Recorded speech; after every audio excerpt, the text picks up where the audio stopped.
Hey, welcome to 2A Cops. I'm Keith, I'm Matt. and today we're going to talk about HR 8, which is going to cause background checks for everybody. And I think this one might pass. Stay tuned for more info.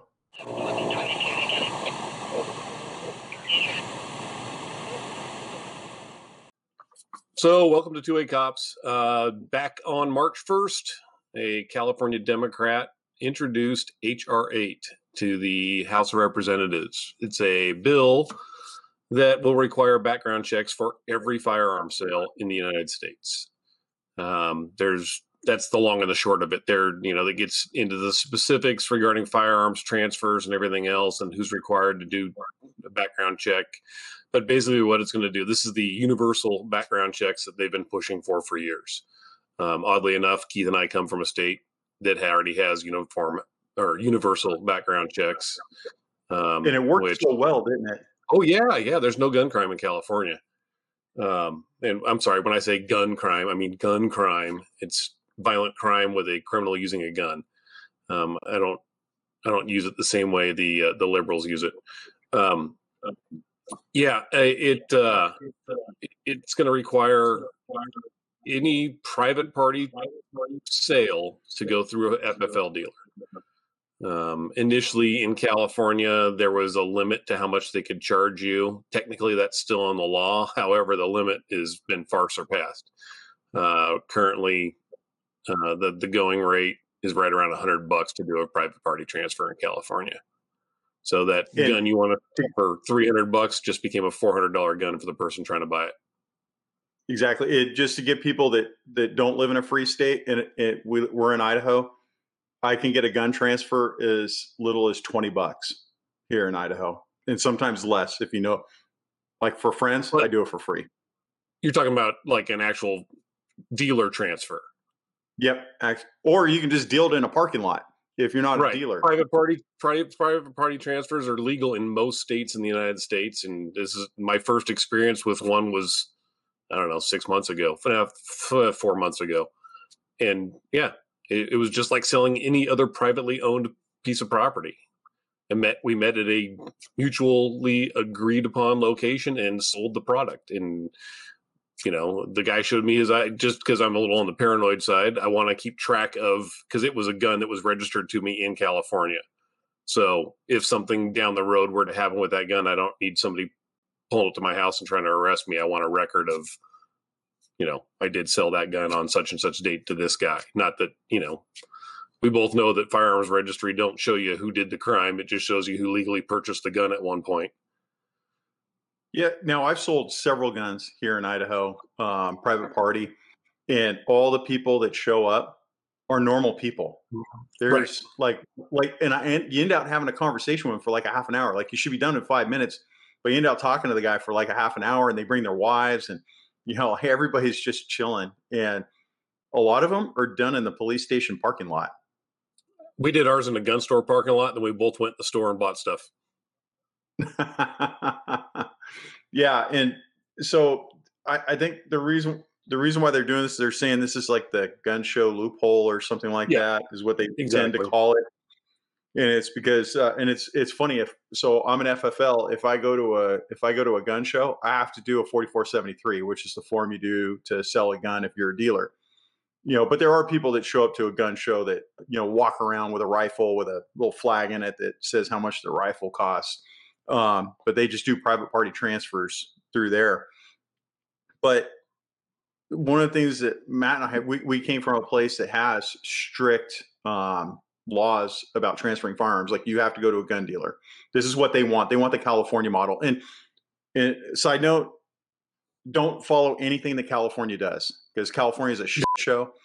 And if you're following them as an example, that's your first mistake. But they should be the rule. They're the exception, not the rule. They should be the example of what not to do, because nothing there is working right.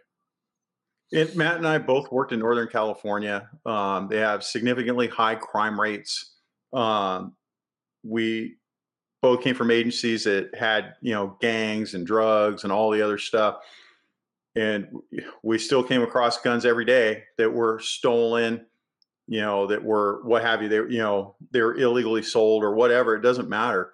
Nobody ever had, like, all the criminals that we took a gun off of. Not one of them ever had like a lawfully bought handgun. One time for or rifle.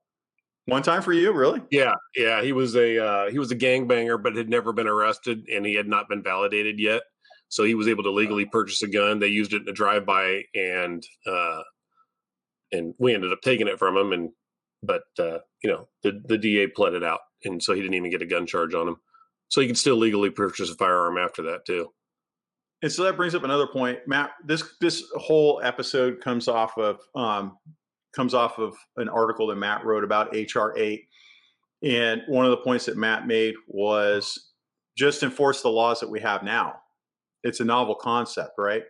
For me, when I finally decided that I needed out of California and I'm done, it was I was working narcotics, and a guy had shot and killed 2 people over a drug deal. They were trading a gun for some drugs. So the guy just took the gun. There's violent crime related to drug dealing? There is, along with gangs too. Wait, drugs are legal in California though. Right. But the guy before that shooting, 3 months before my crew had arrested this guy, he had a quarter pound of heroin, which a quarter pound of heroin is like 100,000 dosage units of heroin. I mean, it's a significant amount of heroin. He had 100,000 doses of heroin. He had a loaded, stolen handgun, and he was a felon. Just on the gun charges alone, having a stolen gun, having it present while you're dealing dope, and being a felon, that's a federal felony on top of that. So ATF wouldn't pick it up because where we're at, they don't pick up stuff like that because they're just too busy. DEA wouldn't run with it. Again, everybody's too busy. So we did state charges, and he got 2 months in jail. Yeah. 2 months for all that. And so he comes out and kills 2 people, but then they blame the gun, which is it, because it wasn't the gun's fault. It's this criminal. Right. And had they actually prosecuted him and locked him up, he wouldn't have been out. I mean, what was the potential time he was looking at? Probably 6-7 years. Oh, easily. Easily he's looking at 6 to 7 years if you do state charges. Right. Right. So imagine you're talking this down from 6 to 7 years down to 2 months of probation. What the fuck is that? Yeah. But they probably put him on non-purchasable probation. Yeah.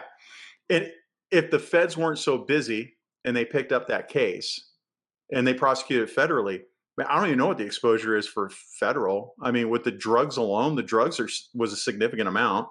I mean, not for the Bay Area, it's not like hugely significant, which is why we can't get the Fed agencies to pick it up.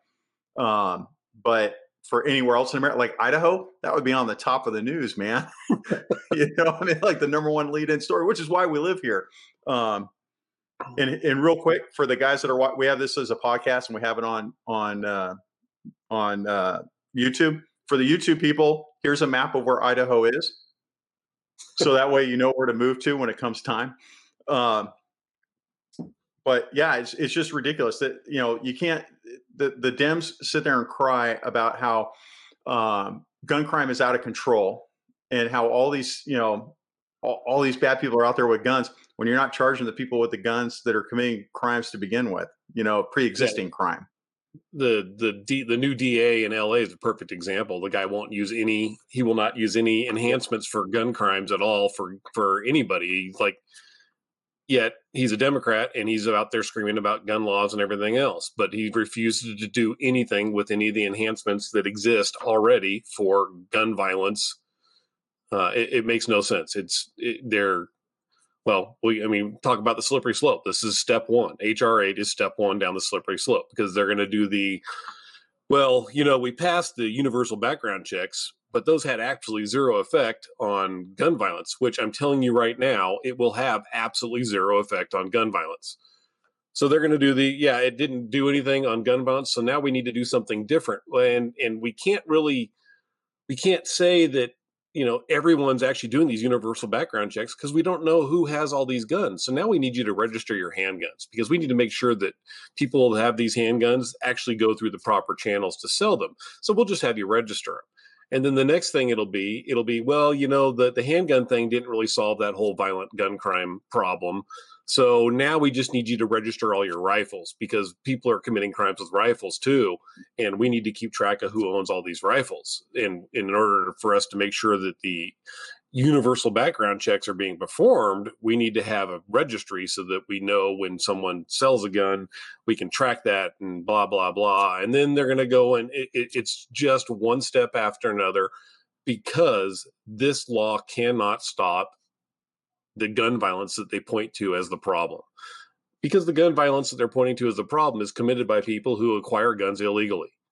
So yep. The guy already buying guns illegally is not suddenly going to go do a universal background check. And the guy selling him that illegal gun is not suddenly going to go, whoa, dude, I got to take you over to a gun dealer and we get to do a background check. Then you get into the fact that even when they actually do background checks and someone lies on the background check form, no one prosecutes that guy for trying to buy a gun illegally. What was I wrote it in the article. It was in 2017. Let me find it real quick. I don't want to misquote. Here it is. In 2017, according to it was a report by the Office of Government Accountability, the feds prosecuted 12 people in 2017 out of 13,000 people that falsified a 4473. 12. So it's just insane. The basically what it comes down to, prosecute the crime you have and stop blaming guns. Yeah. I mean, there was a perfect example, and I hate to keep bringing it up, but the Officer Carrie Orozco in Oklahoma was killed one day before she was going to go off on maternity leave by a felon who got his gun. His girlfriend, knowing he was a felon and he couldn't buy a gun, went and bought him a gun at a gun dealer because she could pass a background check.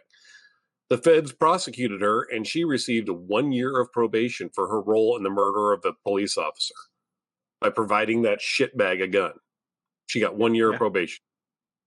And if you've ever worked in a gun store before, it's hilarious because you'll see a man and a woman come in together. And the man's like, hey, let me see this. Let me see this. And he's looking at it and he's like, yeah, I really like that one. He's like, that's the one you want, right, baby? Yeah, that's the one I like. I like to buy it.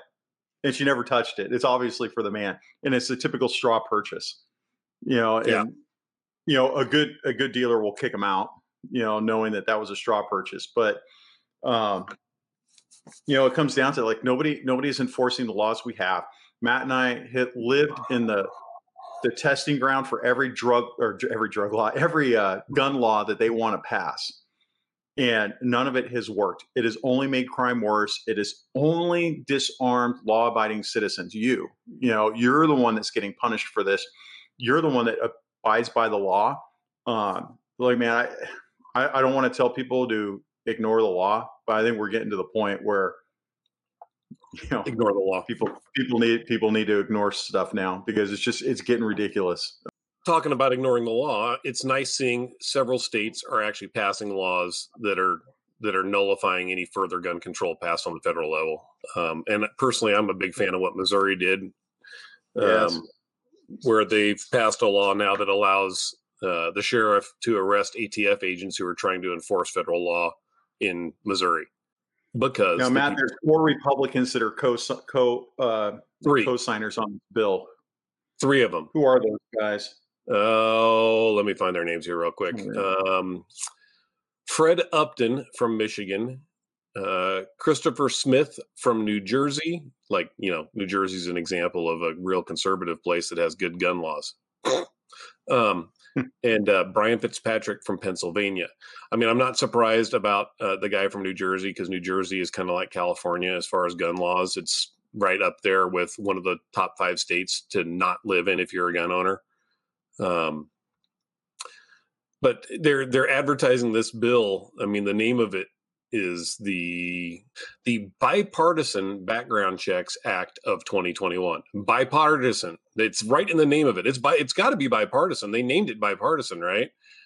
There's 131 co-sponsors. 3 of them are Republicans. That sure seems bipartisan to me. know, it's funny, Joe Biden's up there saying, we're going to have a bipartisan Congress, blah, blah, blah. But then in the same sentence, he'll say, if the Republicans can't get on board, we're just going to go with this anyways. Right. That's not bipartisan. Yeah, That's exactly. just doing what you want. Cramming it down the throats of people who disagree is not bipartisan. So people are wondering, what can they do? The most important thing you can do is contact your congressional delegation. Matt and I are pretty active politically. We send emails to our congressional delegation, and they will reply back. Just put in the title that, like if you're in, District 1, just put District 1 and then put HR 8 and then put what you want in there. I think it's pretty important that you let your congressional delegation know how important it is that that you want to fight this and keep your gun rights. The other thing is you have to support groups that are out there fighting for you every day for your rights, like Gun Owners of America. Both Matt and I are getting kind of disenchanted with NRA with some of the stunts that they're pulling. I have been for a couple of years now. Yeah. They won't get a penny of me till they get rid of Wayne. Yeah, pretty much. But Gun Owners of America is a good place to go. Just something to think about down the road that you can do to fight all this. If you want to send your legislators an email regarding HR 8, they actually have a web page that if you go to gunownersaction.org/stop HR 8 and spelled out and HR 1446. You click on the button there, it asks you where you're at, and it will actually fill in your representatives for you, so you don't have to track them down. You don't have to find their email addresses. You can do it all right there.